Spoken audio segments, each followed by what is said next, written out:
Howdy folks, we're Leftover Salmon and this is our first time here at Tønder Fest and we can't believe how fun it is. Our first play in Europe and I can't think of a better place to start than this. And we started the band in Colorado and you know it's kind of high up in the air there. So here's one about the high country. 1, 2, 3.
Leftover Salmon started by accident in 1990 when a band called the Salmon Heads combined with the Left Hand String Band.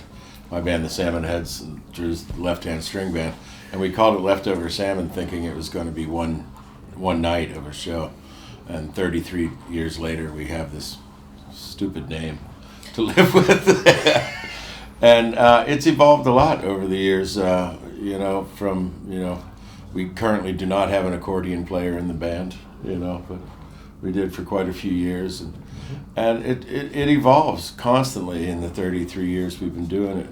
But Drew and I have remained consistent over that time, and I think it feels as good as it ever has in all those years. Absolutely. Yeah. Each time we've gone through a change of people in the band, it's always invigorated the band, I feel like, and brought in new energy and new life, and some younger members. Always great to have some more young energy in the band, and it's just always fun, with the way it's changed directions, but stayed the same. The music has been definitely a constant. We started off calling it polyethnic Cajun slamgrass music, but it incorporates Cajun and old timey and bluegrass and calypso and reggae and ska and polka and rock and roll, and all into one, because we're musically ADD, and that's just how it goes. We keep ourselves thoroughly entertained. Hopefully the crowd too. Back in America, they'd call us a jam band, I think. There's a big scene called the jam band scene, and jam grass now is getting really popular with Billy Strings playing bigger venues than any bluegrass band has ever played. So pretty cool stuff is happening in the jamgrass world. You guys were labeled a jam band in the 90s, I think, and I mean, because it's just a band that you can't put into one genre, really. Is that what you'd say? Yeah, and heavy, lots of improvisation, and never like changing the show up night to night, and just keeping it interesting for the fans, I think. The musical styles of jam bands really vary. I think it generally means that people with long hair are going to be at the show. And the songs are longer. Yeah. Generally. Yeah. There's going to be some pot being smoked there. Yeah, there'll be pot being smoked and drugs being taken. I've never seen an audience like Tønder listening like so much. We played in the jam tent last night, and 300 people, and we learned about the Tønder shush,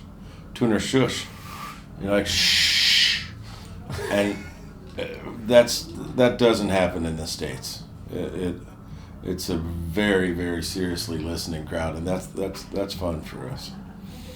Not that we don't mind people getting rowdy and perhaps loud and drunk, but but this is a great audience here.